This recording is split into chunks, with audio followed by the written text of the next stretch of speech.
Buenas tardes, hermanos. Por favor, busquen Mateo 24.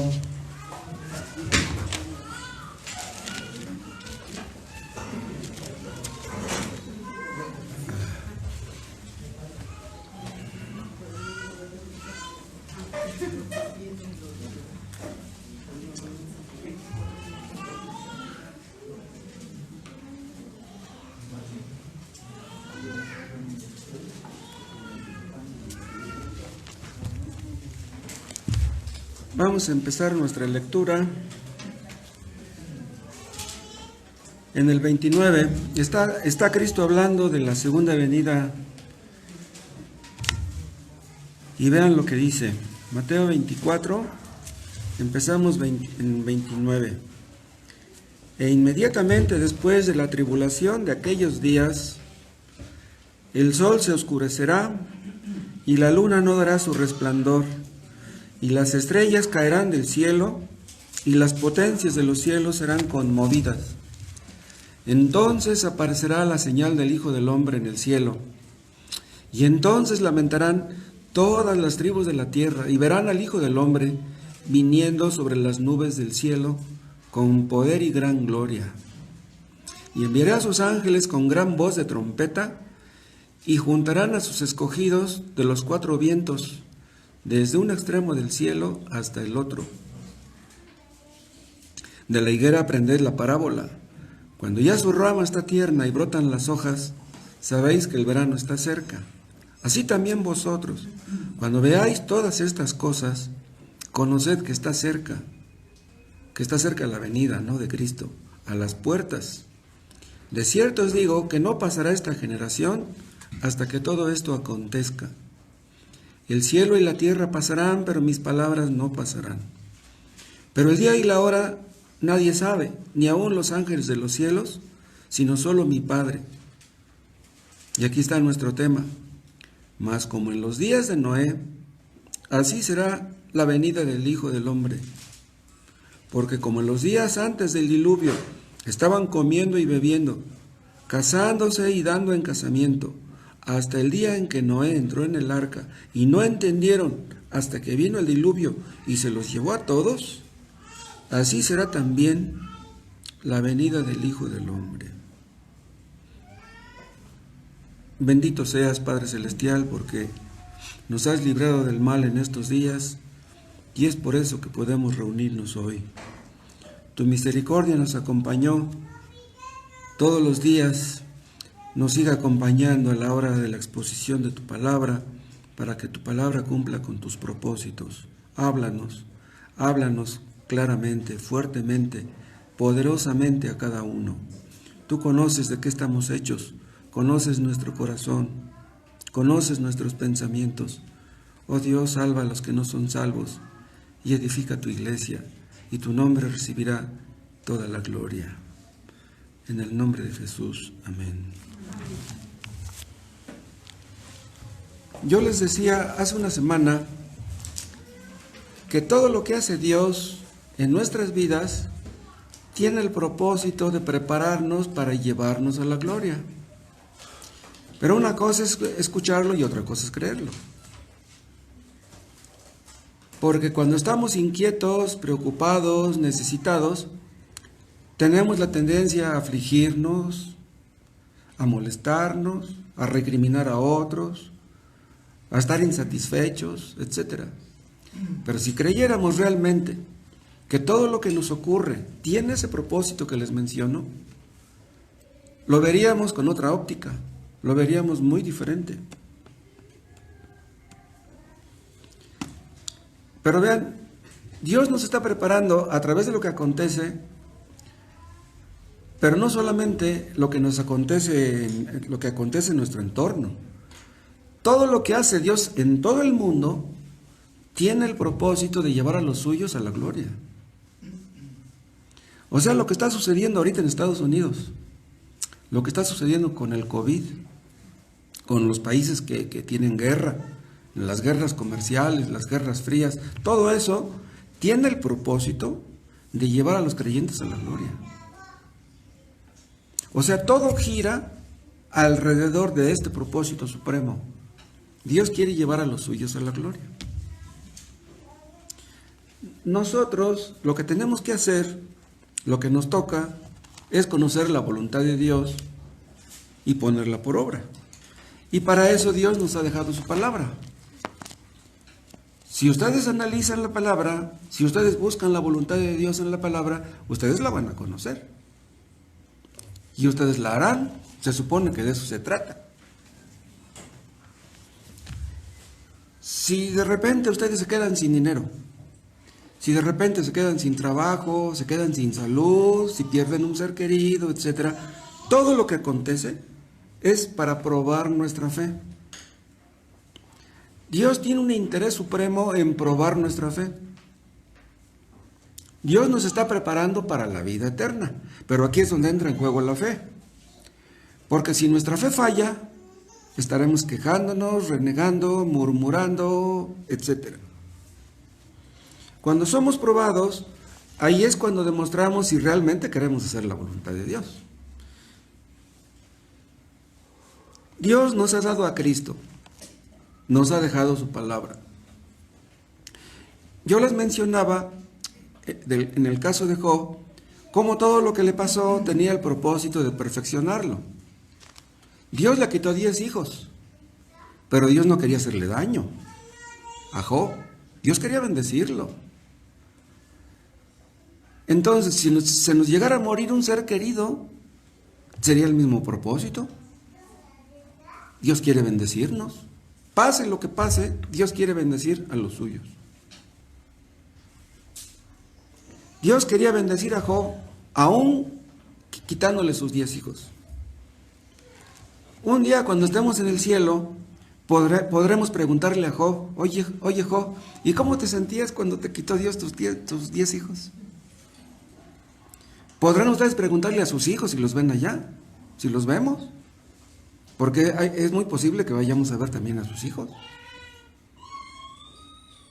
Dios usa su providencia para cumplir con sus propósitos.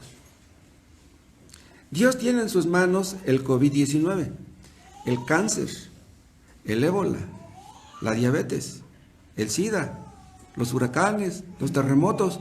Todo lo que acontece lo usa Dios para cumplir sus propósitos. Dios tiene en sus manos a los demócratas en Estados Unidos, a los republicanos, a la Suprema Corte. Todas las cosas están en las manos de Dios. Todo le pertenece a Dios. Entonces, lo que nos acontece tiene el propósito de perfeccionar nuestra fe. Y si no entendemos esto, no entenderemos lo que ocurre en el mundo. Los inconversos no entienden lo que ocurre en el mundo porque no creen en la palabra, no creen en lo que estamos diciendo. Y si no entendemos esto que les estoy diciendo, si no creemos esto, ¿saben qué va a pasar? Que vamos a sentir que nos volvemos locos en medio de la angustia. Terminaremos alejándonos de Dios. Hay muchas personas que se acercan a Dios cuando todo marcha bien, pero cuando las cosas empiezan a marchar mal, se alejan de Dios. Y ahí demuestran cuáles eran sus verdaderas intenciones. Dios envía sus juicios, pero no nos avisa. ¿Dios le avisó a Job que le iba a quitar 10 hijos? No. Muchos piensan que la vida no tiene sentido porque no creen en Dios, porque no creen en su palabra. Vamos a ver lo que dice nuestro texto y luego lo vamos a relacionar con esto que les estoy diciendo. Voy a usar un bosquejo que me gustó mucho del hermano Boni Lozano. Vamos a ver en primer lugar un mensaje de juicio. En segundo lugar, el día del juicio. En tercer lugar, un mensaje universal. Y en cuarto lugar, el juicio final. Y más que un bosquejo voy a usar. Entonces, en primer lugar, vean ustedes un mensaje de juicio. ¿Qué dice nuestro texto, el 37? Mas como en los días de Noé, así será la venida del Hijo del Hombre. Bien, en los días de Noé, los hombres no querían saber nada de Dios. los antediluvianos tenían bendiciones, pero aquellos hombres no quisieron saber nada de Dios. Ellos querían vivir a su manera, no querían obedecer a Dios. Sabían quién era Dios, conocían sus demandas, pero no querían hacer la voluntad de Dios. Exactamente lo mismo que sucede hoy. ¿Y saben por qué? Porque a los hombres les gusta vivir cómodamente. A los hombres les gusta tenerlo todo. Les gusta la buena ropa, la buena comida, les gustan los perfumes, les gustan las lociones, etc. Les gusta tenerlo todo. Pero cuando Dios les empieza a quitar las cosas, es cuando vienen los problemas. Dios les envió a los antediluvianos su palabra por medio de hombres. Vean, siempre Dios tiene en diferentes épocas hombres a quienes Dios usa para enviar su palabra. Y en tiempos antes del diluvio usó a Noé para eso. Y así lo hace Dios en cada época. Dios levanta hombres para que anuncien su palabra. Los hombres que Dios escoge tienen el deber de hablar, tienen el deber de actuar, tienen el deber de dar un mensaje de esperanza, de advertencia, de juicio. Tenemos que hablar. A los hombres no les gusta eso, pero tenemos que hacerlo. Para eso Dios llamó a los profetas. Los profetas hablaban lo que Dios les decía que hablaran. Ellos no escogían lo que tenían que decir, no, Dios les decía, tú tienes que ir a hablar esto. Y nosotros es lo que tenemos que hacer. Y si a la gente no le gusta lo que decimos, ¿qué podemos hacer? Es lo mismo que hizo Cristo. ¿Se acuerdan de lo que les dijo a sus seguidores? Dice, si no os arrepentís, todos pereceréis igualmente. Así como les fue a ellos, les va a ir a ustedes. Eso a los fariseos no les gustó. Dios le mandó a Noé a construir un arca. Vivía en medio de un pueblo desobediente. ¿Noé también sería desobediente? Noé empezó a agarrar su serrucho, empezó a agarrar su martillo y empezó a construir el arca. Ahí donde él vivía. No tuvo que ir a África. ¿Sí? No tuvo que irse de misionero. Él sirvió a Dios ahí donde Dios lo puso. Noé no hizo una campaña de sanidad, no hizo un concierto cristiano. Nada más lo que hizo fue hacer lo que Dios le mandó. Exactamente a lo que nos manda a nosotros. Dice 1 Tesalonicenses 4:11, y que procuréis tener tranquilidad y ocuparos en vuestros negocios y trabajad con vuestras manos de la manera como os hemos mandado. Vean lo que le dice Pablo a los tesalonicenses. Dice, trabajen, mantengan a su familia. Si ustedes trabajan, si ustedes son responsables, ustedes están sirviendo a Dios. Si ustedes son honestos, si son cumplidos, si hacen lo que tienen que hacer, ustedes están sirviendo a Dios. Dijo Spurgeon en uno de sus estudios, que el más grande sermón de tu vida lo predique tu conducta. Para predicar no necesitas un púlpito. Tú puedes predicar con tu vida, ahí en donde estás. Que la gente vea que tú eres cristiano. Dios le dijo a Noé que construyera un arca. Y eso trajo muchas implicaciones en su vida, en sus intereses, en su familia. Noé trabajó muchos años sirviendo a Dios, construyendo el arca. Pero díganme, ¿valió la pena que Noé trabajara 100 años en eso? Nosotros creemos que sí. Sus conocidos y parientes se burlaban de él, pero nosotros entendemos que el tiempo que empleó valió la pena. Mucho esfuerzo, mucha constancia, mucha perseverancia, mucho dinero. Gastó su vida, gastó sus recursos para servir a Dios. Pero sabemos en dónde está Noé ahora. Las cosas que tenemos, las que están a nuestro alrededor, somos responsables de esas cosas. Dios nos las ha confiado, nos las ha prestado. Y si somos responsables, hermanos, somos fieles, Dios nos recompensará. Dios no paga mal. Dios nos recompensará si no desmayamos. Llegó el día en que Noé y su familia pudieron comprobar que todos sus esfuerzos valieron la pena. Tenían que darle la espalda a los atractivos del mundo. Vean, eso no es nada fácil. La gente se burlaba de ellos. Hermanos, ¿vale la pena perseverar? ¿Vale la pena negarnos a nosotros mismos para servir a Dios? Obedecer a Dios no es fácil, nunca fue fácil. Pero para obedecer a Dios necesitamos negarnos a nosotros mismos. Y la carne se niega. La carne quiere ser complacida, quiere que la complazcamos. Pero un cristiano no debe darle a su carne lo que le pide. Debemos hacer la voluntad de Dios, cueste lo que cueste. Obedecer a Dios va en contra de nuestros intereses naturales, en contra de nuestros deseos carnales. En aquel tiempo, la maldad del hombre había llegado al colmo y Dios les iba a mandar un juicio terrible. ¿Y saben por qué? Ellos despreciaron la ley moral de Dios. Si ustedes desprecian la ley de Dios, eso no lo van a hacer impunemente. Yo estoy mencionando la ley de Dios, pero en tiempos de Noé la ley no había sido dada todavía. Noé existió mucho tiempo antes que Moisés. Pero los antediluvianos tenían la ley de Dios escrita en sus corazones, es lo que dice Pablo en Romanos 1.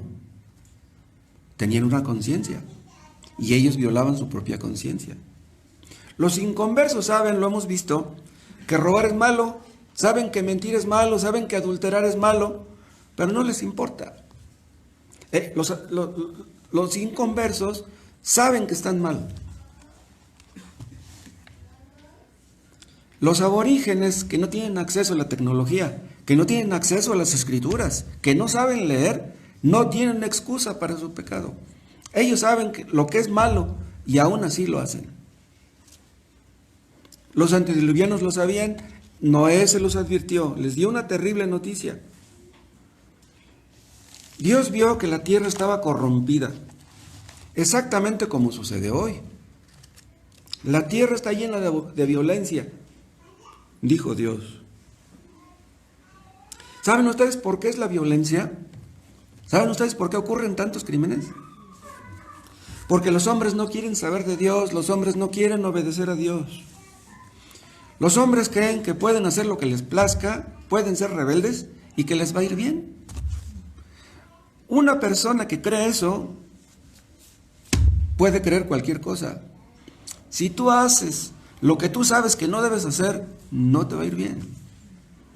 No creas que te va a ir bien. Una persona no puede ponerse en contra de Dios y terminar bien. No puede. A Dios nunca le vas a ganar. Contra Dios no puedes.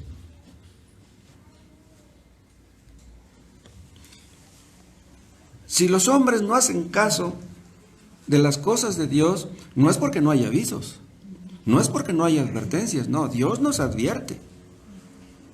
Les estoy diciendo que Dios siempre ha levantado hombres que den esos avisos. Habría un juicio. Dios les dijo a los antediluvianos que habría un juicio. Y saben una cosa, así de la misma manera está diciendo Cristo, va a venir un juicio sobre esta generación. Y tan cierto fue el juicio del diluvio como el juicio que vendrá sobre esta generación. No les quepa ninguna duda. Y habrá un juicio final. Los juicios de Dios no avisan, son imprevisibles. Ya han visto ustedes muchas veces que en tiempos de Noé la lluvia no era conocida. Dice en Génesis que la tierra era humedecida por un vapor que subía de la tierra. Entonces, como ellos nunca habían visto que cayera agua del cielo, no le creyeron a Noé. Y aquí pueden ustedes ver la diferencia entre creer en Dios y creer a Dios. Los antediluvianos creían en Dios, pero no le creían a Dios. Hay muchas personas que tienen la Biblia y que creen que existe Dios, pero a Dios no le creen. ¿Y cómo sabemos que no le creen? Porque no le obedecen. Si tú lees la Biblia pero andas en pecado, es que no le crees a Dios.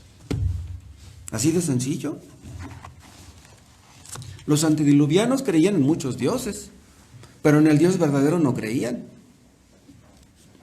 Pero Noé sí le creyó a Dios. Cuando le dijo que iba a enviar un juicio, él sí le creyó. Dice en Hebreos 11:7, por la fe Noé, cuando fue advertido por Dios acerca de cosas que aún no se veían, con temor preparó el arca en que su casa se salvase. Y por esa fe condenó al mundo y fue hecho heredero de la justicia que viene por la fe. Vean, Noé le creyó a Dios cuando le dijo de cosas que aún no se veían. ¿De qué está hablando? De la lluvia. Noé creyó que Dios enviaría agua del cielo. Una fe falsa conduce a los hombres a creer en Dios. Vean lo que estoy diciendo. Pero la fe verdadera conduce a los hombres a creerle a Dios. No es lo mismo que tú digas que crees lo que la Biblia dice a que creas a Dios. Tú puedes estar de acuerdo con un texto, al menos en teoría, pero ¿obedeces lo que dice ese texto? Porque si no obedeces lo que dice el texto, entonces no le crees a Dios. ¿Aún los demonios creen en Dios o no? ¿Y de qué les sirve a ellos creer en Dios? No le obedecen. La fe nos hace creer, hermanos, que lo que Dios ha dicho que hará, lo hará. Esa es la fe verdadera. ¿Qué dice Génesis 1:1? En el principio creó Dios los cielos y la tierra. Nosotros creemos eso. Nosotros no vimos cuando Dios creó la tierra, pero no necesitamos haberlo visto. Lo dice en su palabra. Así es, así fue. Dios hizo este mundo. Este mundo no se hizo solo. Por la fe entendemos que el universo fue constituido por la palabra de Dios, de modo que lo que se ve fue hecho de lo que no se veía. Dios es todopoderoso, Dios dio la orden y este mundo vino a la existencia. Nosotros creemos lo que dice la palabra de Dios, no lo que dicen los malos científicos. Los malos científicos dicen que somos producto del Big Bang, de la gran explosión, que somos producto de la casualidad. Pero está escrito, sea Dios veraz y todo hombre mentiroso. Entonces, por muchos diplomas y títulos que tengan esos científicos, no les creemos. Ahora vean, Noé construyó el arca, pero no se veía muy científico el asunto. Vean, aquel barco, aquella arca que Noé construyó, no tenía proa, no tenía popa. ¿Cuál es la proa? La parte de adelante. ¿Cuál es la popa? La parte de atrás. ¿Saben cómo sería aquella arca? Como un ataúd gigante. El arca no fue construida para navegar. El arca fue construida para flotar. Nada más. Ese era su único propósito. Entonces, ¿cómo es que Noé se atrevió a construir un arca y luego lejos del mar? Estaba lejos del mar. Dirían, eso está loco. Si un día de veras hay agua y pudiera flotar esa arca, ¿qué está haciendo aquí?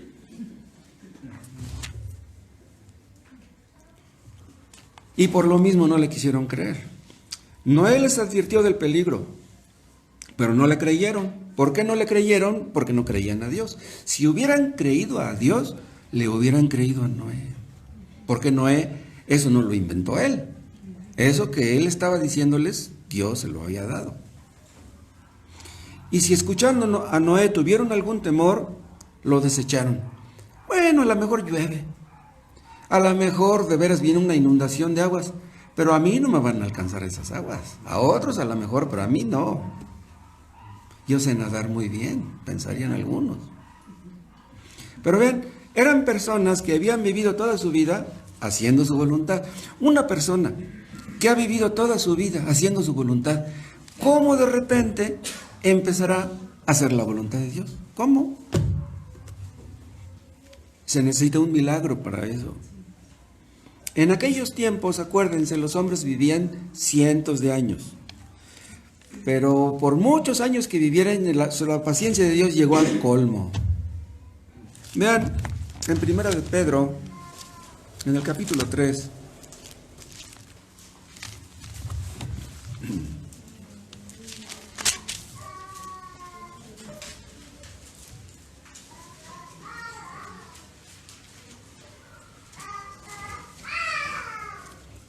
Primera de Pedro 3:20.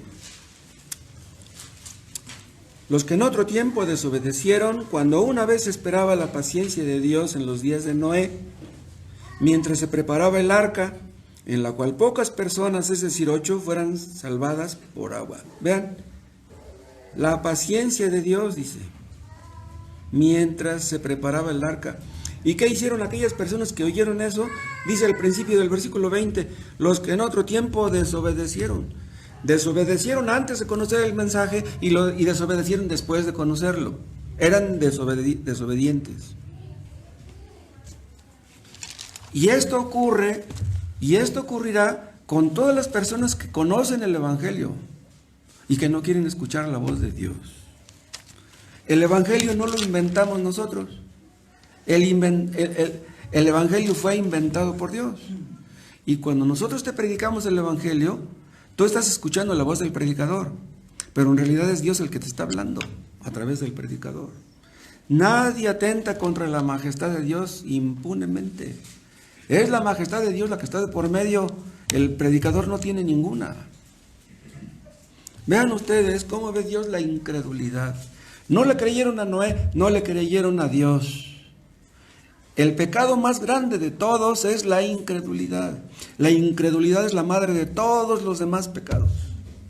No creerle a Dios es decir que Dios es un mentiroso. Eso se paga caro. Ustedes saben que hay lugares aquí en México que si no usan el cubrebocas, eso puede ser muy peligroso. Y la gente se pone el cubrebocas no porque le tenga miedo al COVID, porque le tiene miedo a las autoridades. Por eso muchos se ponen el cubrebocas. Pero ¿cómo? Le tienen miedo a las autoridades y no le tienen miedo a Dios. ¿Será posible eso? Noé obedeció y puso manos a la obra. Los demás no quisieron saber de eso, pero él a su trabajo. Nosotros, hermanos, podemos cometer el mismo error que los antediluvianos. Podemos estar tan metidos en nuestro trabajo, en nuestros negocios, en nuestros asuntos, en nuestros quehaceres, que las cosas de Dios las hagamos a un lado. No nos gusta pensar que posiblemente mañana o pasado mañana pueden sucedernos cosas duras. Pero quieren que les diga algo, nuestra vida puede cambiar así, de un día para otro, como pasó con los antediluvianos. Podemos estar tan metidos en nuestro trabajo, en nuestros quehaceres, que perdamos de vista la perspectiva correcta de la vida. El hecho de que Dios es nuestro creador y que tendremos que rendir cuentas. Hermanos, nada es nuestro. Todo lo que tenemos Dios nos lo ha prestado y tendremos que rendir cuentas. Además, otra cosa, todo lo que tenemos podemos perderlo y de hecho lo vamos a perder. Si pasamos por alto el hecho de que somos responsables delante de Dios, si cerramos los ojos a la realidad de sus juicios, pueden sobrevenirnos de repente cosas tremendas. Les acabo de decir que Noé puso al servicio de Dios su vida, su trabajo, su dinero, sus esfuerzos, hasta su familia, porque le creyó a Dios. Él fue coherente, fue congruente con lo que decía creer. Si nosotros creemos realmente a Dios, tenemos que hacer algo. La fe verdadera debe de conducirnos a la acción. ¿Cómo vemos la fe de Noé? Pues que se puso a construir el arca. Pero vean, la fe de Noé no solamente se demostró de esa manera. No, Noé tenía que mantener a su familia, Noé tenía que trabajar, Noé tendría sus tierras, tendría algunos animales. Entonces, ¿cómo le haría para trabajar en el arca y aún mantener a su familia? Tenía que hacer ambas cosas. Entonces la fe incluye todo nuestro entorno, todas nuestras actividades. Nuestra fe como esposos, como padres, como hijos, como creyentes, como ciudadanos, como obreros, patrones, trabajadores, etc. Predicó el Evangelio Noé y nadie le creyó, pero su familia sí. ¿Quieren que les diga algo? Si fuéramos un instrumento en las manos de Dios para la salvación, nada más de nuestra familia, que llegáramos al cielo nada más con nuestra familia, aunque nadie más llegara, eso sería una bendición muy grande. Si le hablamos de Dios a la gente, no nos quieren escuchar. Y si les hablamos de sus juicios, menos. Lo que la gente quiere escuchar son cosas bonitas, agradables. Oye, tú me hablas de un infierno. Oye, gano 70 pesos diarios y tú me hablas del infierno, tengo que pagar renta y tú me hablas del infierno. Y si les hablamos del juicio final, pues menos nos quieren escuchar, porque ¿cuándo jamás hubo un juicio final? Dice, a ver, dime, ¿cuándo hubo uno? No, pues nunca ha habido uno. Pues ahí está. ¿Cómo va a haber uno? Han pasado miles de años y nunca ha habido un juicio final. Nosotros creemos que hay un juicio final porque la Biblia lo dice. Y lo dice en diferentes partes. Pero lo creeríamos aunque nada más un solo versículo lo dijera. Pero Dios lo dice en muchos. Estamos dispuestos, como Noé, a perseverar, a esforzarnos, a servir a Dios y a hacer su voluntad. Eso cuesta. Todos nuestros recursos, nuestra vida al servicio de Dios. Pero saben una cosa, si no lo hacemos y de repente viene un juicio, no lo soportaremos. Si creemos que las cosas que tenemos son nuestras, entonces cuando venga un juicio y Dios nos las quite, le vamos a echar pleito.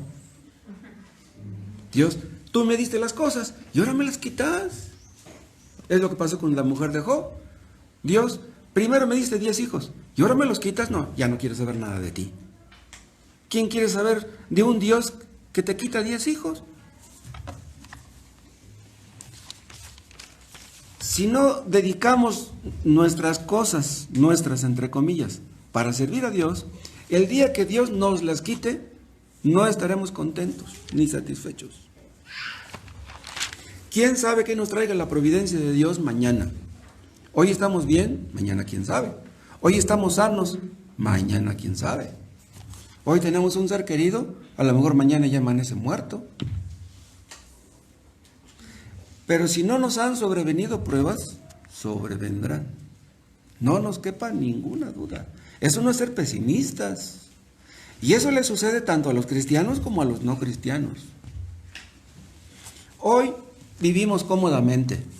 Abres el refri, ahí todo lo tienes, agarras lo que quieras para comer, te sientas en un sofá, te tapas con 3 cobertores si quieres, tienes ropa para escoger, tienes comodidades. Mañana quién sabe. Dios no está obligado a darnos mañana lo que nos dio ayer. De repente las cosas cambian y ¿qué vamos a hacer?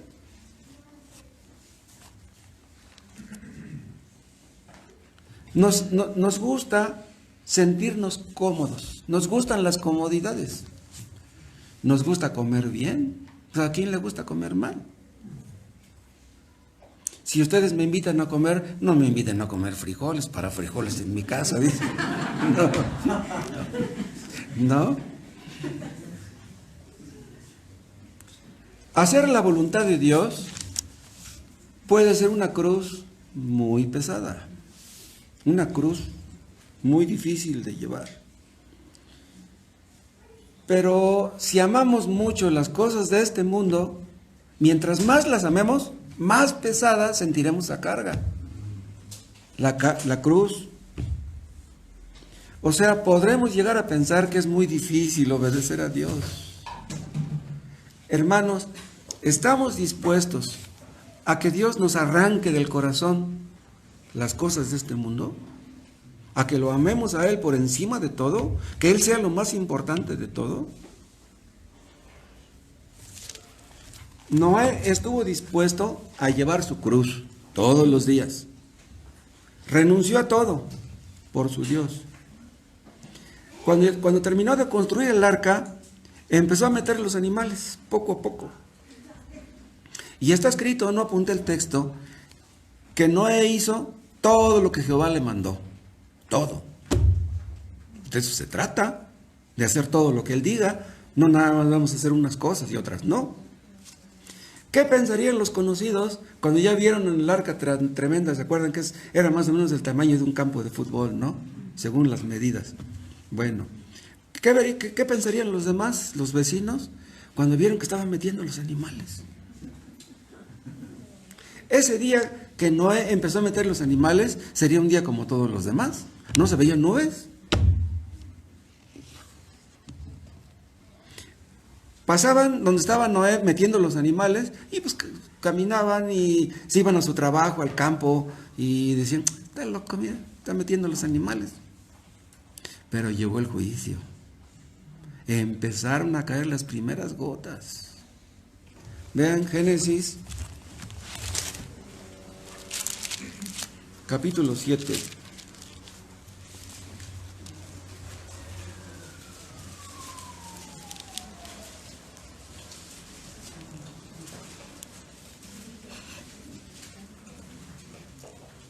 Génesis 7,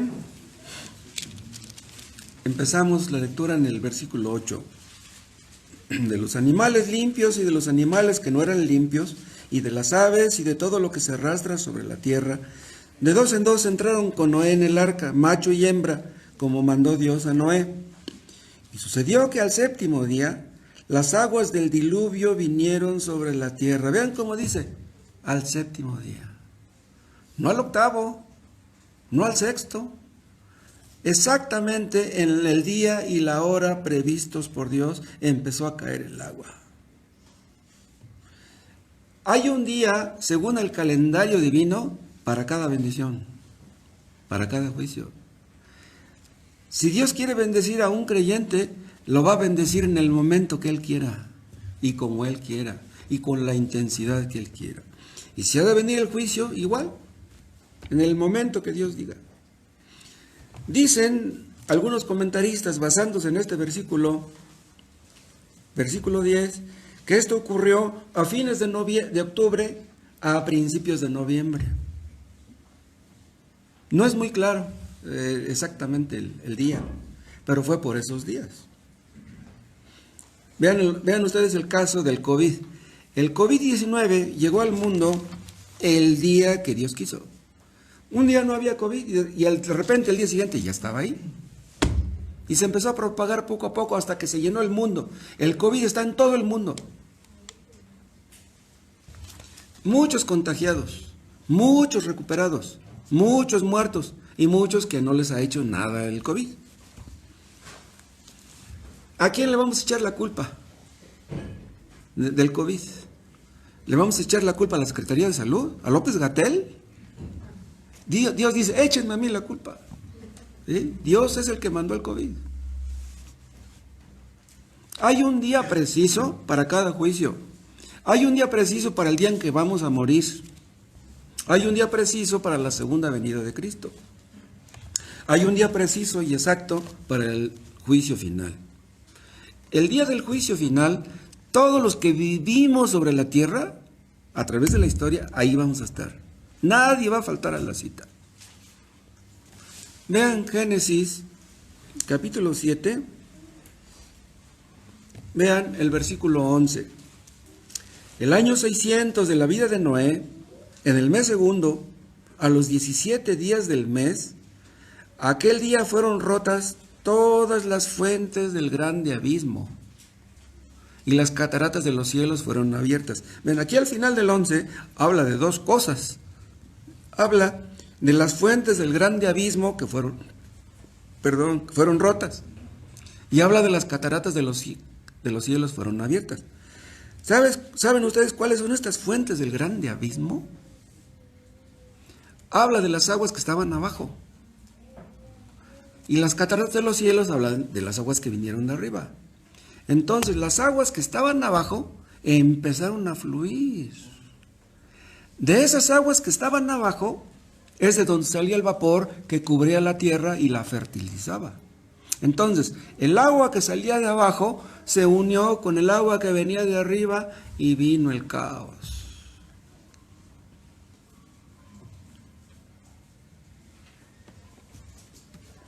Comparen esto que estamos diciendo con lo que dice Deuteronomio en el capítulo 8.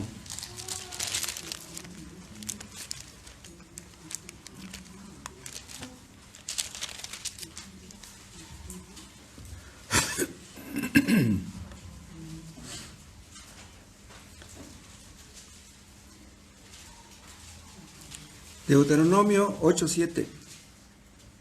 Porque Jehová tu Dios te introduce, le dice a los israelitas, en la buena tierra, tierra de arroyos, de aguas, de fuentes y de manantiales que brotan en vegas y montes. Estas son las aguas de abajo. ¿Sí? Son las aguas que están abajo. Esas aguas que estaban abajo se juntaron con las aguas que venían de arriba y eso hizo que el nivel del agua subiera rápidamente. Comparen esto con lo que dice Génesis capítulo 2.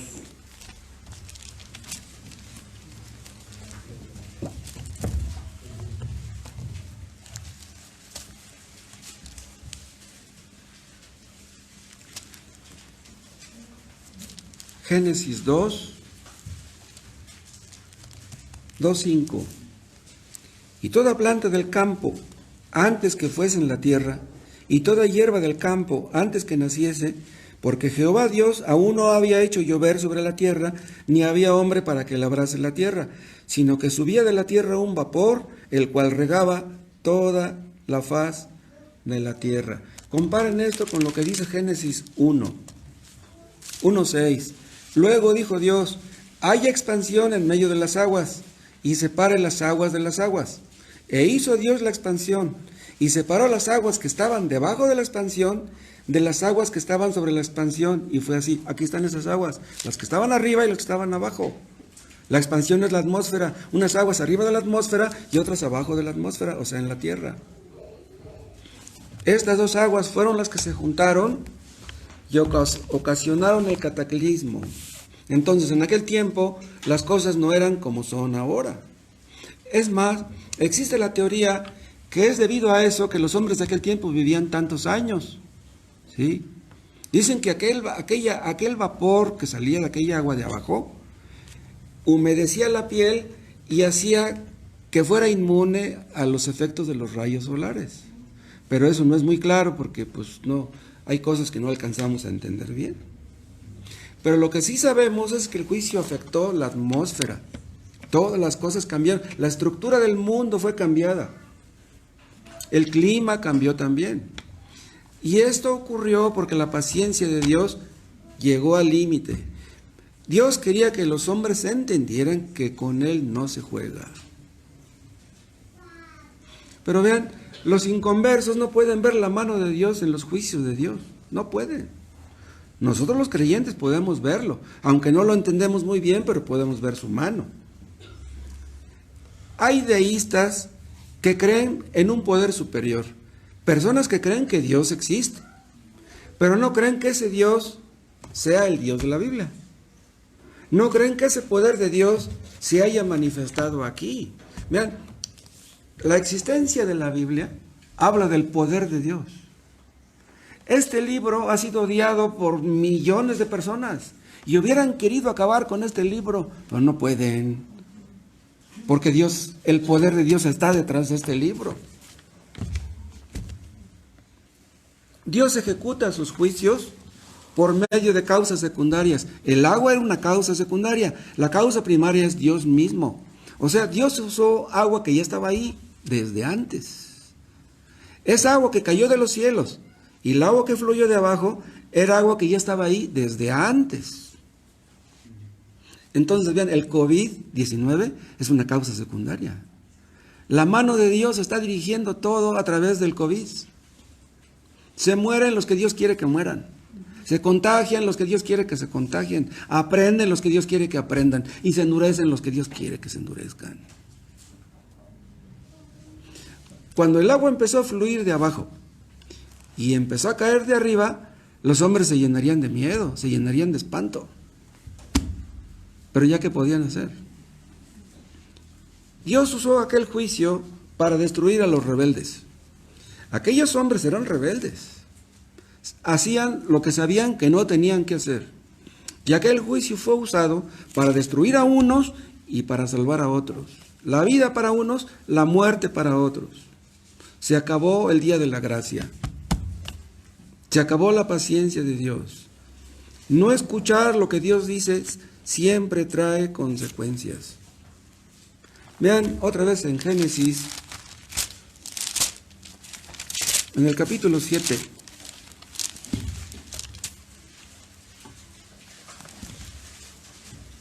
Génesis capítulo 7, versículo 16. Y los que vinieron, macho y hembra de toda carne vinieron, como le había mandado Dios, y Jehová le cerró la puerta. Y dice en Apocalipsis que las puertas que Dios cierra nadie las puede abrir. Entonces, si Dios cerró la puerta del arca, ¿quién podría abrirla? En ese momento, cuando empezó a caer el agua, muchos correrían al arca y tocarían la puerta, pero ya era demasiado tarde, ya no podían abrir esa puerta. Hay millones de personas hoy día que viven como si Dios no existiera.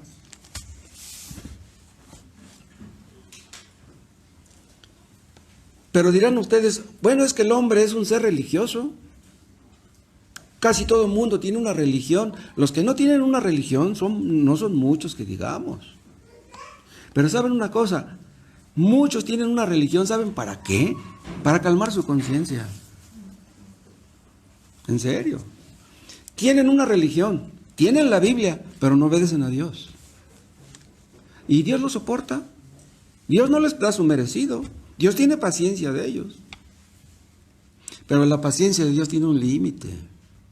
Con Dios no se juega. Y aquí lo estamos viendo. Los hombres huían buscando refugio. Huían subiendo las montañas. Se meterían en alguna cueva. Y el agua iba subiendo poco a poco de nivel. Todos los que se burlaban de Noé y de sus hijos, ¿qué decían ahora? Vean 2 de Pedro, capítulo 2.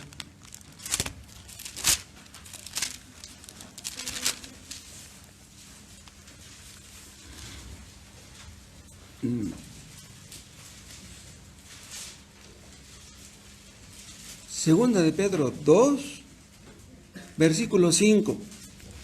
Y si no perdonó al mundo antiguo, sino que guardó a Noé, pregonero de justicia, con otras 7 personas, trayendo el diluvio sobre el mundo de los impíos. Dicen algunos que Dios tiene la obligación de perdonar. Aquí dice que no perdonó al mundo antiguo. Si no perdonó al mundo, ¿estará obligado a perdonar a una persona? ¿Me explico?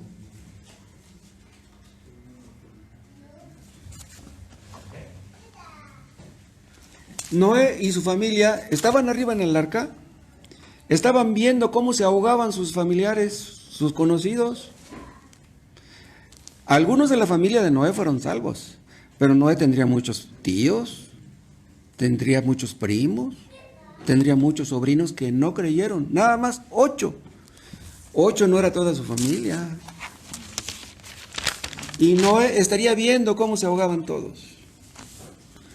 Noé pudo ver cómo el agua iba cubriendo todas las casas que tanto tiempo tardaron en construir, casas llenas de cosas valiosas que les costaron su dinero comprar. Tantos esfuerzos de tantos años destruidos en un momento. Esas personas que se estaban ahogando, no cabe duda, muchos de ellos serían buenas personas. Personas trabajadoras que mantenían a sus hijos. pero que no creyeron a Dios. Una persona se salva no por ser una buena persona. Una persona se salva creyendo a Dios. Si tú no le crees a Dios, por muy buena persona que seas, no te vas a salvar. Hemos visto que a nuestro alrededor hay personas que son muy amables, muy generosas, que te saludan en la calle. Buenos días, vecino, que Dios le bendiga. Pero que si le hablas de Dios no creen en Él. ¿Qué será de esas personas?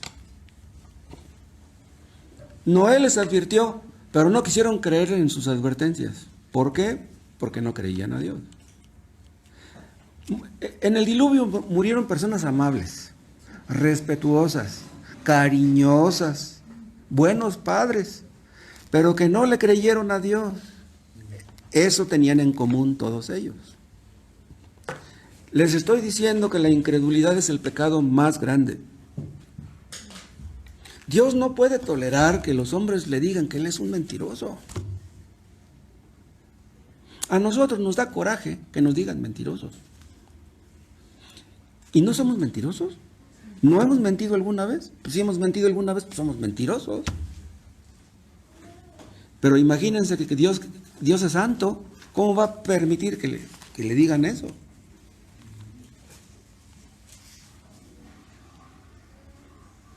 La bondad de una persona no puede salvar a esa persona. La salvación estaba en el arca. Esa arca simboliza a Cristo. La salvación está en Cristo. Si no vienes a Cristo, tu bondad no puede salvarte. El refugio está en Cristo. Existen inconversos que se llevan bien con todos los vecinos, con todos los que les rodean. Hay inconversos que no les gustan las discusiones, los debates, los pleitos. Ven una discusión, se dan la media vuelta y se van. Inconversos que no son ladrones, ni adúlteros, ni borrachos, ni drogadictos, que se dedican a su familia, pero que no le creen a Dios. Ese es el problema, que no le creen a Dios. Vean 2 de Pedro, capítulo 2. Versículo 5. Y si no perdonó al mundo antiguo, sino que guardó a Noé pregonero de justicia. ¿Saben qué quiere decir esta palabra pregonero? Quiere decir predicador. Dice pregonero de justicia. ¿Qué quiere decir esto? Que les hablaba de la justicia de Dios. Dice, ustedes son injustos, pero Dios es justo y los va a castigar. ¿No les gustó eso? Y por eso no le creyeron. Otra cosa, Noé les predicaba a los demás. Pero ¿saben una cosa? Noé tenía que predicarse también a sí mismo. ¿Qué quiero decir con esto? Noé tenía una familia, ya se los dije. Tenía que mantener a su familia. Para todo padre, pues su familia es importante. Bueno, pues para Noé su familia era importante, claro que sí. Pero Dios era más importante.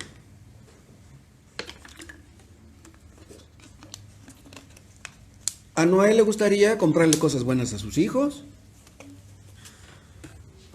Si ustedes le van a comprar a su hijo unos tenis, no quisieran comprarle unos tenis de 200 pesos. No, pues yo quiero para mi hijo unos tenis buenos. ¿Cómo le haría Noé para arrancar de su corazón el amor al mundo? Vean, todos los antediluvianos lo perdieron todo, pero Noé también. Noé perdió su casa, ahí se quedó su ropa, ahí se quedaron las lociones de su esposa. ¿Qué va a suceder si por medio de un juicio perdemos todo lo que tenemos en este mundo? ¿Qué vamos a hacer? Y hoy este mundo está igual o peor que en aquel tiempo. El COVID es un juicio de Dios.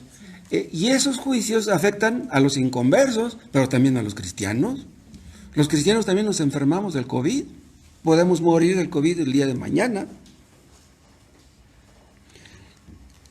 Si por el COVID perdiéramos un ser querido, ¿qué haríamos? ¿Le echaríamos pleito a Dios? ¿Estamos preparados para nuestras pérdidas como Noé lo estaba. Y si ustedes piensan que el juicio no los va a alcanzar a ustedes, pues están peor que los antediluvianos. Qué equivocación tan tremenda tuvieron los antediluvianos. Apostaron su alma y la perdieron. Los hombres por naturaleza creen ser buenos. Y si hacen algo indebido, se justifican. Sí, pues sí, he hecho algunas cosas malas, pero no tanto como otros. Todo lo que hacemos, lo hacemos por un motivo. Todo. Lo que hace todo el mundo, lo hace por un motivo. Pero ¿saben qué? Que la mayoría de personas hacen lo que hacen con motivos equivocados. Y Dios se fija en nuestros motivos. ¿Por qué hacemos lo que hacemos? Yo les dije hace rato que muchos leen la Biblia. Pero el asunto no es nada más que la leas. Cuando tú la lees, ¿con qué intención la lees? Ponte a orar antes de leer y dile a Dios, Dios, voy a leer tu palabra. Háblame, muéstrame tu voluntad. Yo te prometo, Señor, que si tú me muestras tu voluntad, yo la voy a poner en práctica. Yo te voy a obedecer. ¿De veras? ¿De veras quieres obedecer a Dios? A Dios no lo podemos engañar. Si tú no quieres hacer la voluntad de Dios, ni siquiera te la va a mostrar. Él conoce tu corazón.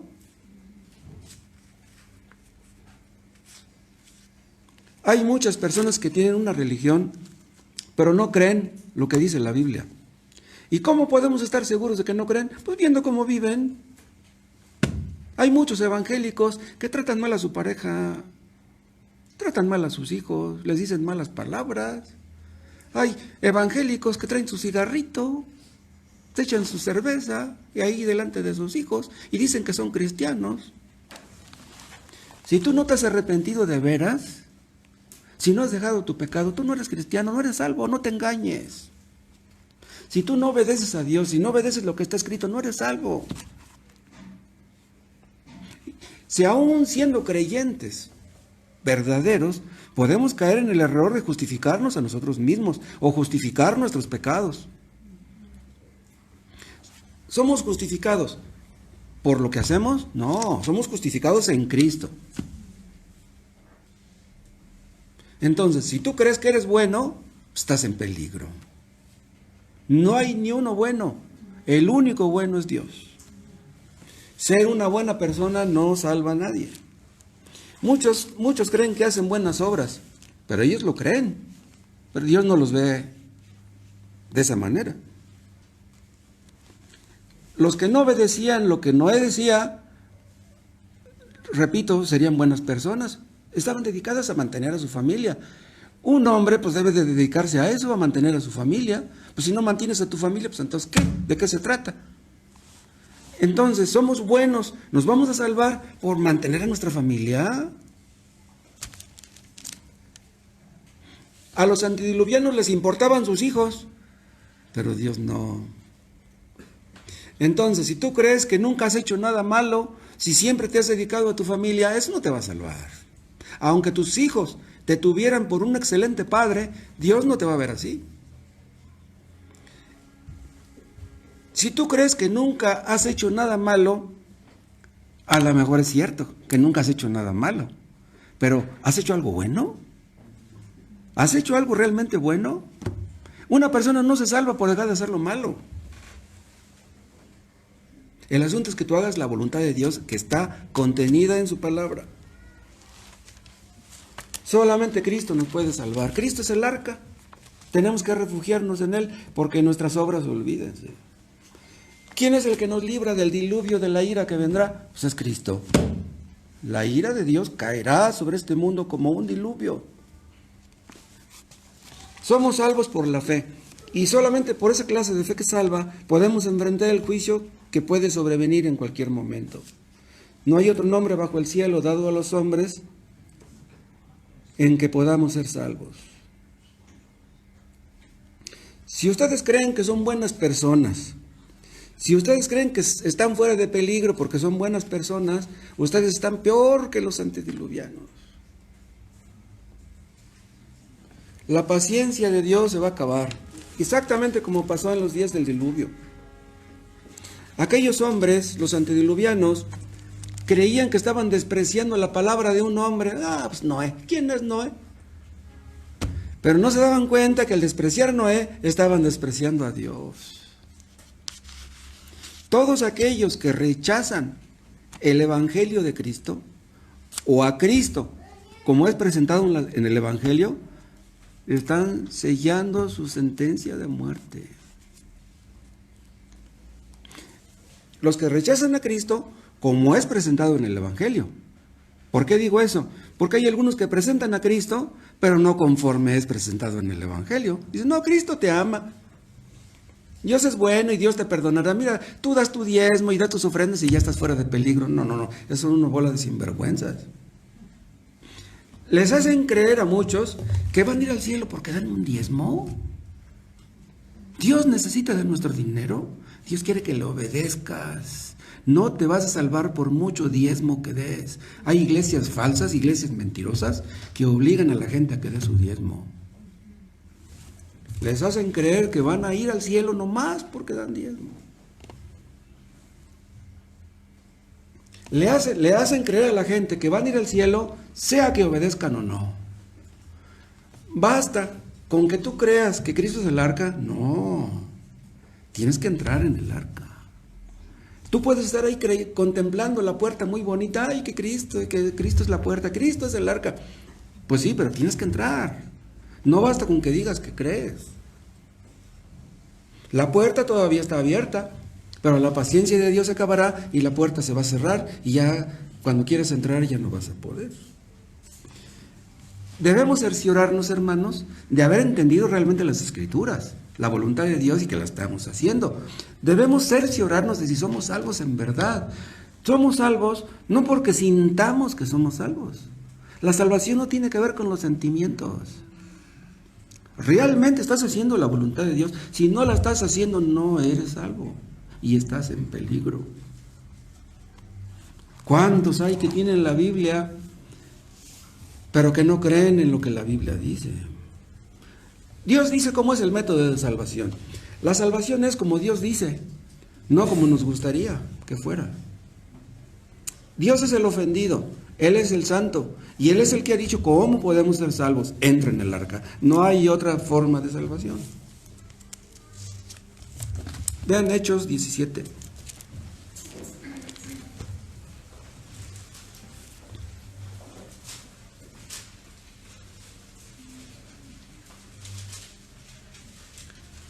Hechos 17, 30. Pero Dios, habiendo pasado por alto los tiempos de esta ignorancia, ahora manda a todos los hombres en todo lugar que se arrepientan. Dios ordena, Dios te ordena que te arrepientas, por cuanto ha establecido un día en el cual juzgará al mundo con justicia. Por aquel varón, aquí está hablando de Cristo, por aquel varón a quien designó, dando fe a todos con haberle levantado de los muertos. Pero ven, aquí hay una palabra muy interesante. Dice, dando fe a todos con haberle levantado de los muertos. ¿Saben qué significa aquí la palabra fe? La palabra fe no siempre significa lo mismo. ¿Saben qué significa aquí esta palabrita? Dando fe quiere decir dando evidencias, pruebas irrefutables. ¿Saben cómo? Es una palabra que se usa ante el notario. O sea, Dios declaró ante un notario que Cristo resucitó entre los muertos. Ustedes nunca vieron una película de un fulano que se llamaba, creo, Lee Strobel, algo así, Lee Strobel. Era un hombre judío que su esposa era cristiana y él se burlaba de ella. Y ella pues estaba orando por su marido, pero él un día dijo, ya sé lo que voy a hacer. Voy a estudiar la Biblia y voy a demostrarle a mi esposa que está equivocada. Le voy a demostrar que su religión está mal. Entonces empezó a estudiar el Nuevo Testamento. Nunca lo había leído. Su propósito era echar por tierra la idea de que Cristo resucitó. Dice, voy a demostrarles que Cristo no resucitó. Puro cuento. Entonces se puso a analizar todo lo relacionado con la resurrección de Cristo. ¿Y en qué terminó Lee Strobel? Convirtiéndose. No pudo demostrar que Cristo no resucitó. O sea, son tan contundentes las evidencias de que Cristo resucitó que dicen, mis respetos. Y se terminó convirtiéndose. Pero vean cómo dice otra vez el 31. Por cuanto ha establecido un día en el cual juzgará al mundo con justicia, por aquel varón a quien designó, dando fe a todos, con haberle levantado de los muertos. Cristo resucitó. Y esa es una evidencia de que Él es Dios. Y de que Él vendrá a juzgar. De que vendrá de nuevo. Si tú crees una cosa, tienes que creer la otra. Ahora, las evidencias de que Cristo resucitó son claras, escuchen, para el que quiere verlas. Porque si tú cierras los ojos a la realidad, nada te va a convencer, ni aun si lo vieras frente a ti. Cristo resucitó y se sentó a la diestra de Dios. ¿Pero qué quiere decir eso? ¿Que Dios tiene una diestra? No, Dios no tiene ninguna diestra. Cristo se sentó a la diestra de Dios, quiere decir que Cristo es la diestra de Dios. ¿Qué quiere decir eso? Que Cristo es el poder de Dios. En el cielo no hay dos dioses, nada más hay uno, y ese es Cristo. Ese es el arca a donde te pedimos que te refugies para que puedas ser salvo de la ira que vendrá. Cristo es Dios. Ustedes vieron esa película de Ben-Hur, una de mis favoritas.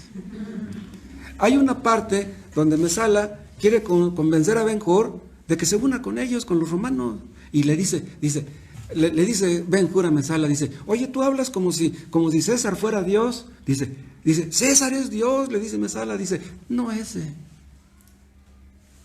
Dice, César es Dios, dice, no ese. O sea, no Jehová. Dice, deberías de ver, ese es el Dios verdadero, César, el emperador romano. Pero nosotros creemos que el poder de Dios no es ningún ser humano. El poder de Dios es Cristo, es Dios mismo. Cristo resucitó y ahí demostró que Él era Dios. Dio su vida voluntariamente y la recuperó voluntariamente. Murió porque quiso, resucitó porque quiso. ¿Quién puede hacer eso? Y ese mismo que resucitó es el que vendrá a juzgar al mundo con justicia. Hubo científicos que conocieron la verdad, pero que no les gustó, se convirtieron en apóstatas. Personas que entendieron que Cristo resucitó, pero ustedes no pueden comprobar en un laboratorio que Cristo resucitó. Es que son tan científicos que todo lo quieren demostrar en un laboratorio. Pero ¿cómo demostrarías tú que Cristo resucitó en un laboratorio?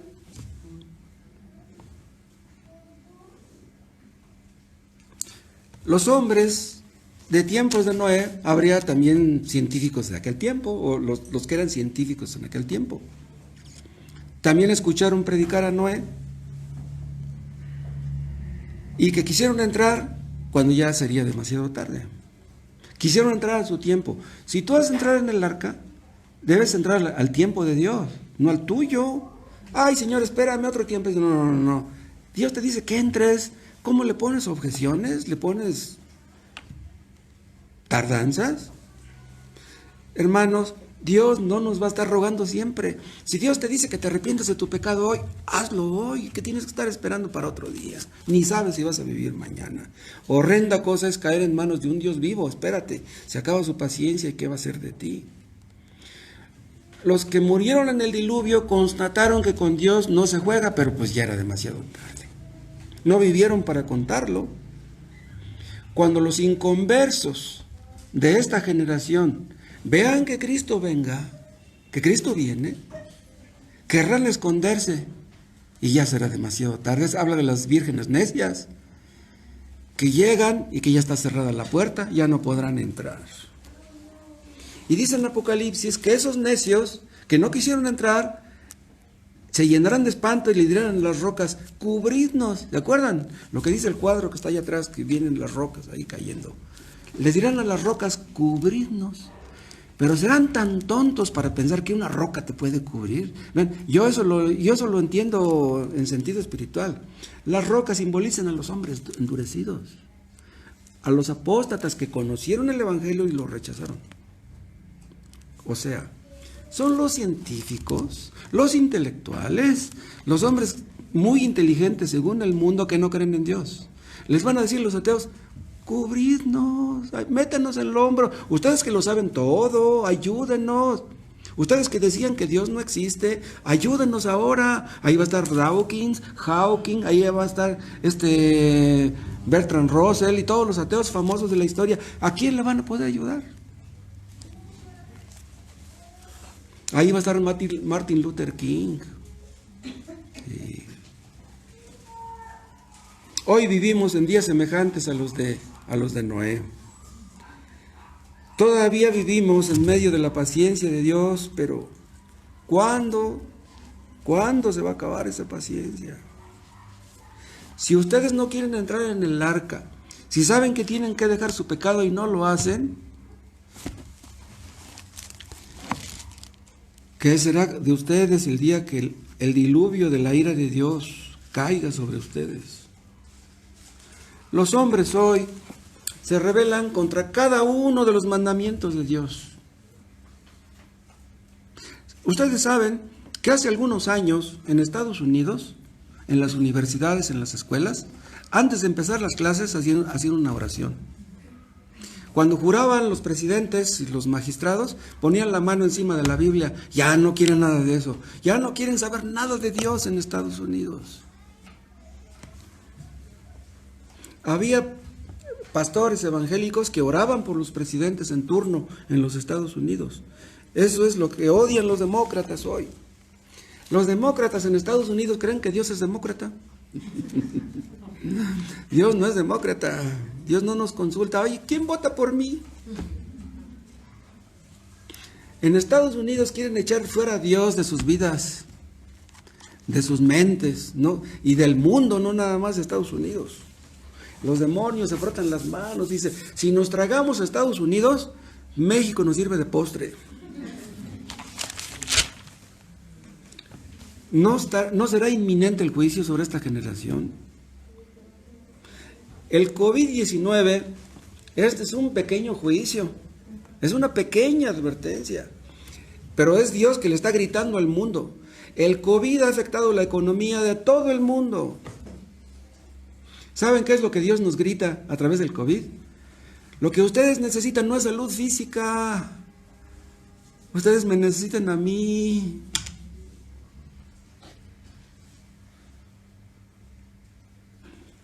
Hubo muchas iglesias que crecieron en medio de la persecución.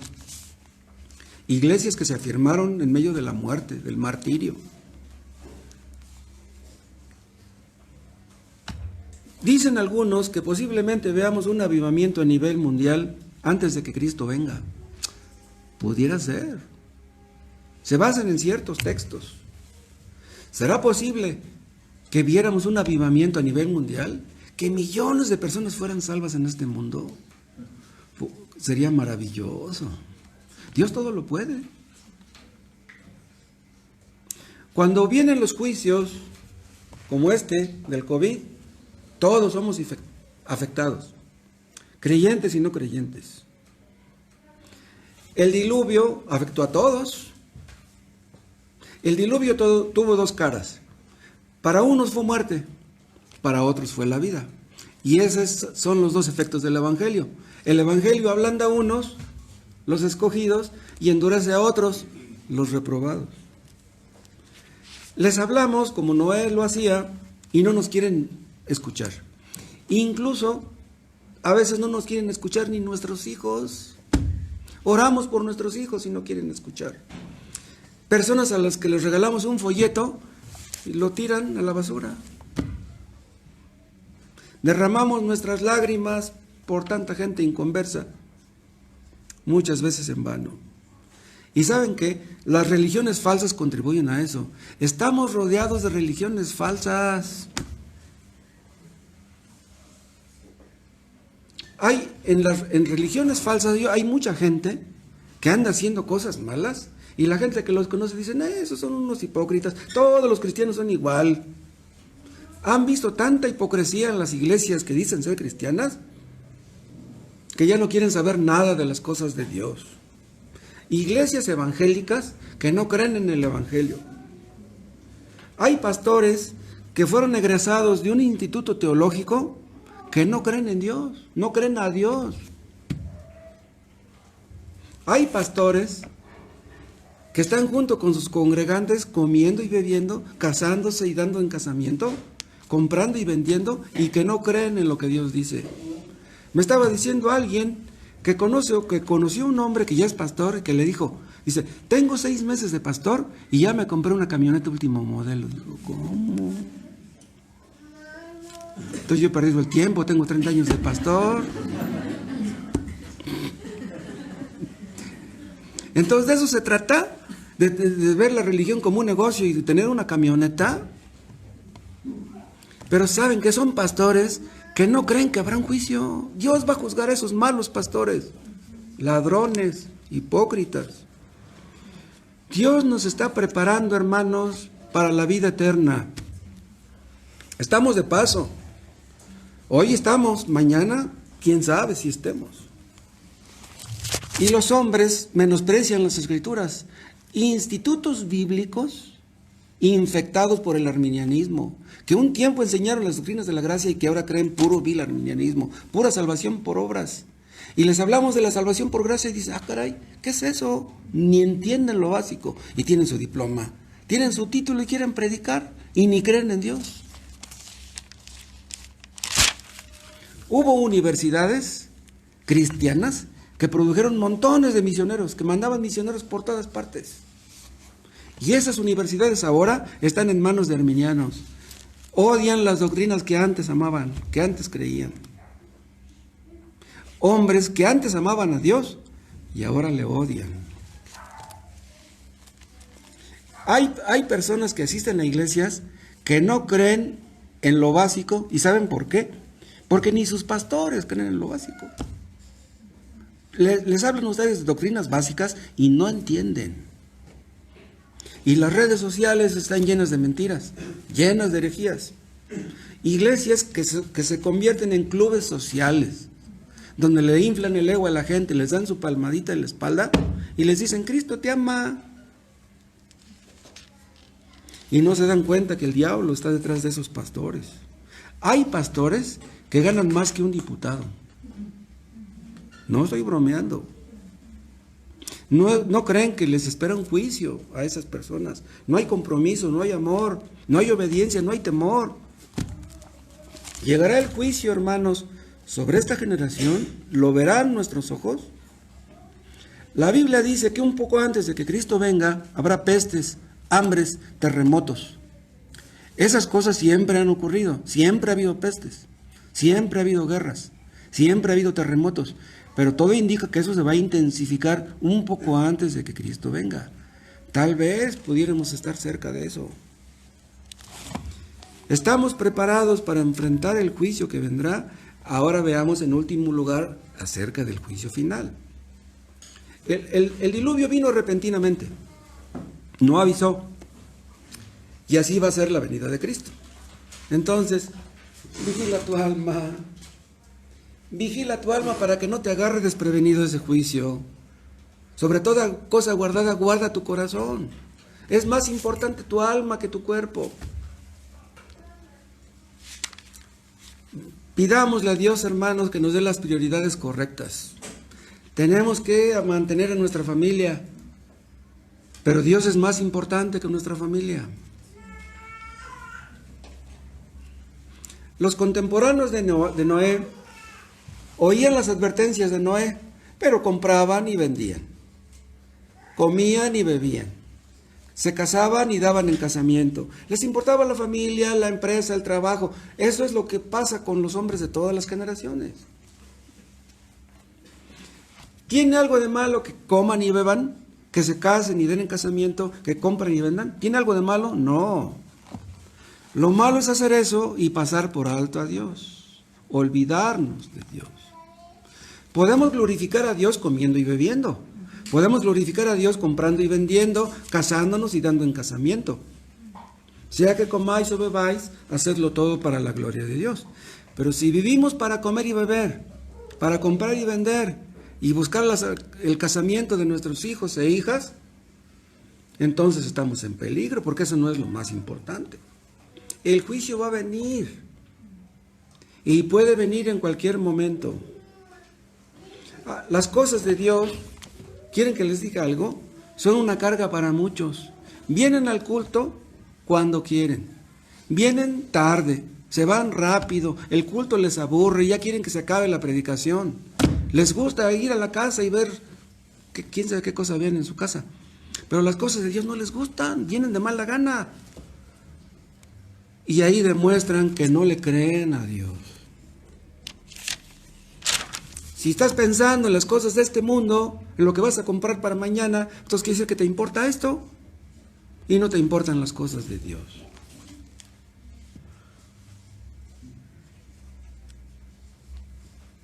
Dicen algunos, pues los predicadores dicen que Cristo va a venir otra vez, pero pues no vemos que venga, a lo mejor ni viene, es puro cuento. Cristo vino una vez, pero Él mismo dijo, así como ven que me voy, así voy a venir otra vez. Todo ojo le verá.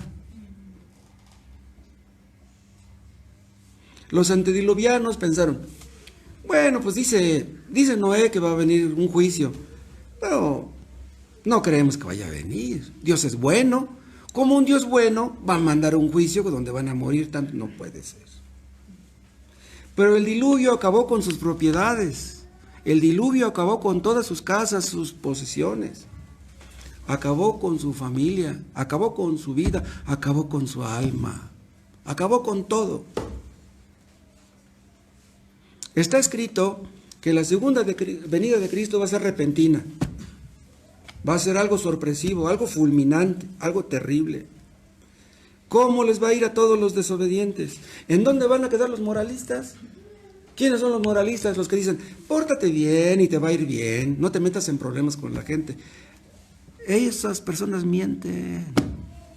El asunto no es que te portes bien, el asunto es que hagas lo que Dios dice. Muchos creen que están fuera de peligro porque los bautizaron. El hecho de que te hayan bautizado no significa nada. No des por hecho que eres salvo porque te bautizaron. Esas iglesias falsas que les menciono casi no hablan del arrepentimiento. Casi no hablan del infierno, no hablan del juicio. Y si hablan, no creen en eso.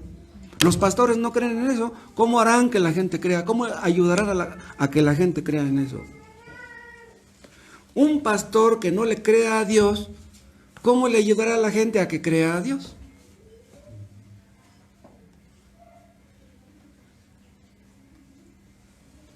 Sin arrepentimiento verdadero, sin fe verdadera, no hay salvación. Los fariseos se sentían bien, pero estaban mal. Los antediluvianos se sentían bien, pero estaban mal. El hecho de que nos sintamos bien no garantiza nada. Debemos estar atentos, porque pudiera ser que la segunda venida de Cristo esté cerca.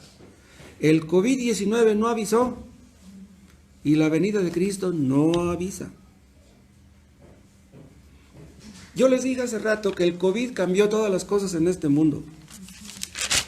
De repente las cosas pueden cambiar y quién sabe qué vaya a ocurrir. Hoy tenemos una cama para dormir. Tenemos 2, 3, 4, 5 cobertores. Mañana quién sabe. Hoy comimos, hoy almorzamos. Mañana quién sabe. Si hoy no suceden cosas terribles, mañana quién sabe. Pudieran suceder. Vigila tu alma, es lo más importante. No quiten de su mente, hermanos, que hay tal cosa como vida eterna. Hay una vida después de esta. El alma es más importante que el cuerpo. Engorda nuestro cuerpo y enflaca nuestra alma. Eso es un mal negocio. Pidámosle a Dios, hermanos, que aumente nuestra fe. Cristo compró la gloria para nosotros. Que aumente nuestra fe acerca de eso. ¿Qué nos costó a nosotros la gloria? Nada. Pero a Cristo le costó todo. Al Padre le costó todo. Dar a su Hijo amado. Cuando Cristo venga será el juicio. Vean Apocalipsis 6.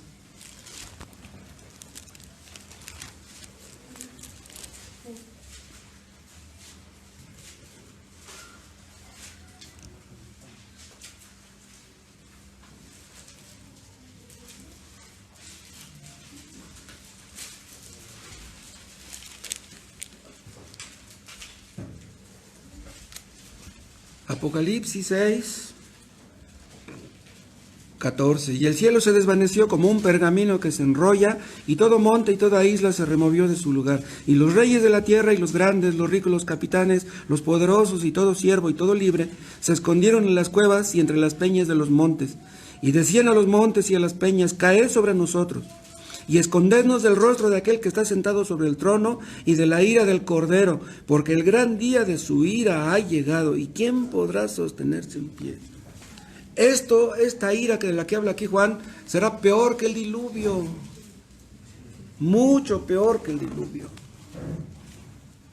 Ahí estarán los ricos y los pobres, los reyes y los plebeyos, ahí estarán los patrones y los trabajadores, los cultos y los ignorantes, los hombres y las mujeres, todos estarán temblando. ¿Y las riquezas de qué les van a servir a los ricos? Las personas que no se esforzaron por buscar a Dios, se van a esforzar por esconderse de Dios. Ahora los hombres se esconden de Dios, pero en aquel día ya no podrán. Segunda de Pedro 3.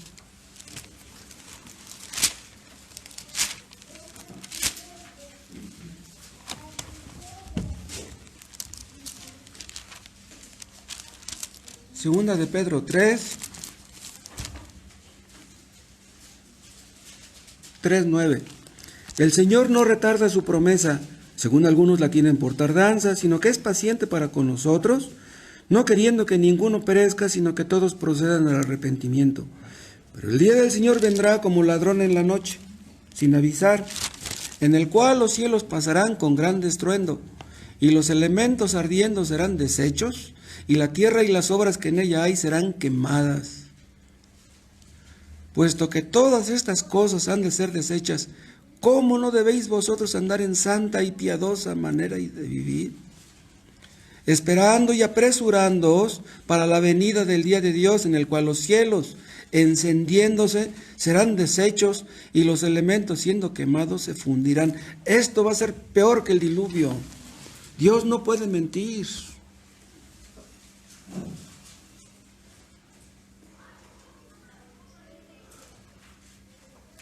Satanás ha creado un imperio en este mundo.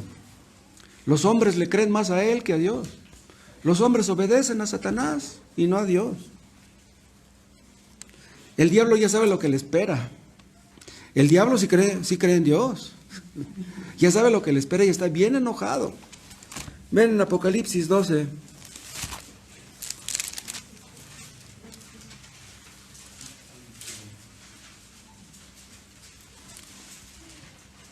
Apocalipsis 12:12. Por lo cual alegraos cielos y los que moráis en ellos. Ay de los moradores de la tierra y del mar. Porque el diablo ha descendido a vosotros con gran ira, sabiendo que tiene poco tiempo. Ven, está furioso el diablo.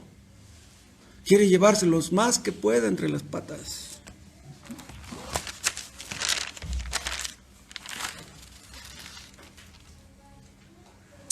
Vean, segunda de Pedro, capítulo 3.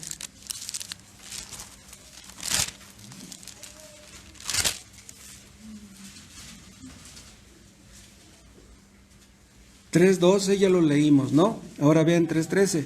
Pero nosotros esperamos, según sus promesas, cielos nuevos y tierra nueva, en los cuales mora la justicia. Ahora mora la injusticia, pero cuando Cristo venga morará la justicia. Pero vean cómo dice, cielos nuevos y tierra nueva. Nuestra tierra ya no va a ser como ahora. Ya no habrá maldición. Todo será maravilloso cuando Cristo venga. En nuestra tierra ya no habrá pecado. ¿Qué cosas verán nuestros ojos? ¿Qué cosas escucharemos? ¿Saben qué es lo que hizo el diluvio? Acabó con la maldad en este mundo, pero por un tiempo. Pero luego los hijos de Noé se reprodujeron y otra vez volvió a llenarse de violencia el mundo. Pero en el cielo se van a acabar los corruptos. En el cielo ya no habrá corrupción, ya no habrá impunidad. Esta tierra será una nueva tierra, adaptada para la vida eterna. Ahorita la vida eterna no puede existir en esta tierra, pero va a existir. Los que hemos creído a Dios, nunca moriremos. ¿Pueden ustedes creer eso? Todos estaremos en el juicio. Todos los que estamos aquí. Nadie va a faltar a la cita. Y el juicio, no olviden, va a ser tanto para el cuerpo como para el alma. Pecamos en el cuerpo y pecamos en el alma. Pues tanto cuerpo como el alma van a participar del juicio. Tanto va a sufrir el cuerpo como va a sufrir el alma. Los cuerpos de los hombres que estuvieron dormidos durante miles de años se van a levantar y se van a unir otra vez a sus almas para ser juzgados. Pero los cristianos no seremos juzgados como los demás, porque Cristo sufrió el juicio. Cristo pagó la pena que nuestros pecados merecían. Si tú crees en Cristo, tú ya no vas a ser juzgado como los demás. Cristo venció a nuestros enemigos, al pecado, a la muerte, al infierno. Dios nos advierte otra vez. No nos importan las advertencias de Dios. Vigila tu alma. Yo les decía hace rato que el confinamiento, la cuarentena, ha servido de mucho para muchas personas. Muchos en medio del confinamiento han hecho aflorar sus odios, sus rencores, terminan divorciándose, violencia familiar. Pero el COVID es una cosa bien pequeñita, es un juicio pequeño. ¿Saben cuántos han muerto en México por el COVID? 100,000 más o menos. Pero echen el lápiz de 130 o 140 millones que somos, 100,000 son muy pocos. Y estos muertos nomás es una probadita. Hay muchos que ya están hasta el gorro del confinamiento. Marchas en España, en Italia, en Alemania, en Londres, en Estados Unidos, en Nueva York, están hasta aquí. Pero vean, ¿cuánto tienen de confinamiento? 6 meses. Y ya no lo aguantan. Vamos a suponer que Dios no hubiera permitido que descubrieran la vacuna hasta en unos 5 o 6 años. Y que tuviéramos que estar confinados 5 o 6 años. Si no aguantan 6 meses que tienen. Pero estar confinados, encerrados en una casa, 1 año, 2, 3, 5 años, eso no es nada en comparación con el confinamiento eterno del infierno. Los que están en el infierno nunca jamás saldrán de ahí. Tendrán que usar cubrebocas en el infierno eternamente. Querrán maldecir a Dios y ya no podrán hacer nada. En el infierno, en el cielo, nadie va a escuchar las blasfemias de los que están en el infierno. Ya no podrán hacer daño. Imagínense que un hombre estuviera en el infierno y que le dijera a Dios, Dios, si tú me sacas de aquí, yo te prometo que me voy a portar bien eternamente, nunca jamás volveré a pecar. Ya no hay esperanza. Los que están en el infierno saben que ya no hay esperanza. Ellos lo saben. En medio del confinamiento, los hombres pueden salir a la calle a comprar cosas básicas.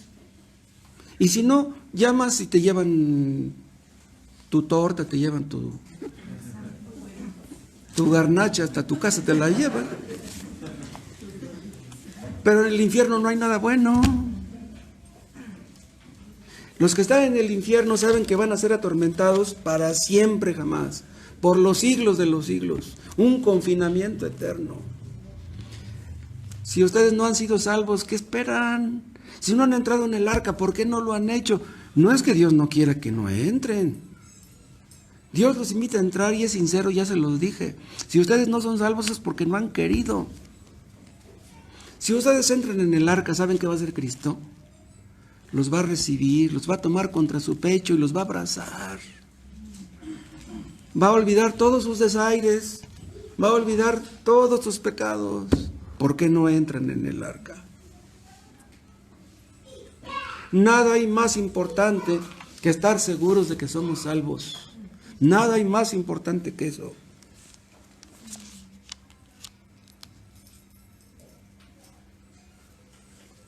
Vean 1 Tesalonicenses capítulo 1.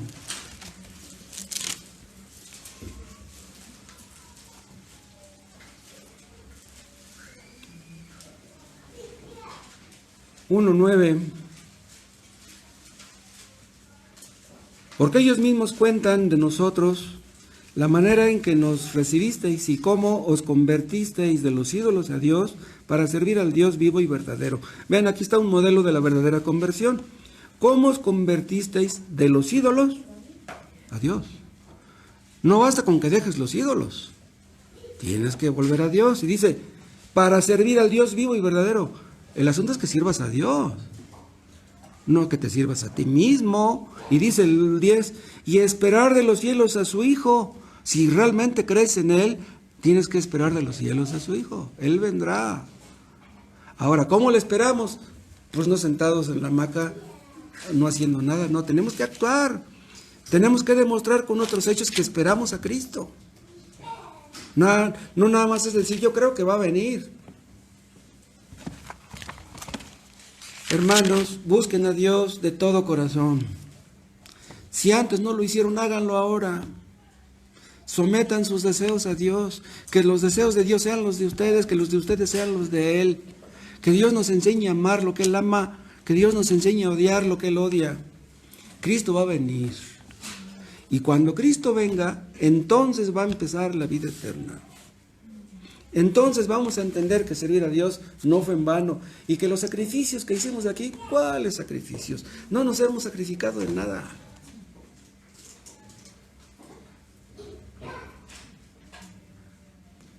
No dejen de leer la palabra de Dios, no dejen de orar, no dejen de buscar a Dios con todo su corazón. Cerciórense de que son cristianos verdaderos, porque Cristo vendrá. Y millones de personas reprobarán la prueba, reprobarán el examen. Creían que creían, para darse cuenta demasiado tarde que no creían realmente. Oremos. Te damos gracias, Padre Celestial, por tu palabra. Oh Dios, pon tu temor en todos nosotros, para que tú seas nuestro deseo, nuestra hambre, nuestro anhelo, nuestro gozo, nuestra alegría. Oh Dios, que tú seas lo más importante para nosotros. Aparta nuestros corazones, oh Dios, de las cosas vanas de este mundo, para que te pongamos a ti por encima de todo. Te pedimos que salves a los que están aquí que no son salvos, Padre. Háblales al corazón. Ayúdales a que vean su pecado y a que se arrepientan. Santifica tu iglesia, Padre, a tus escogidos. Te lo pedimos en el nombre de Jesús. Amén.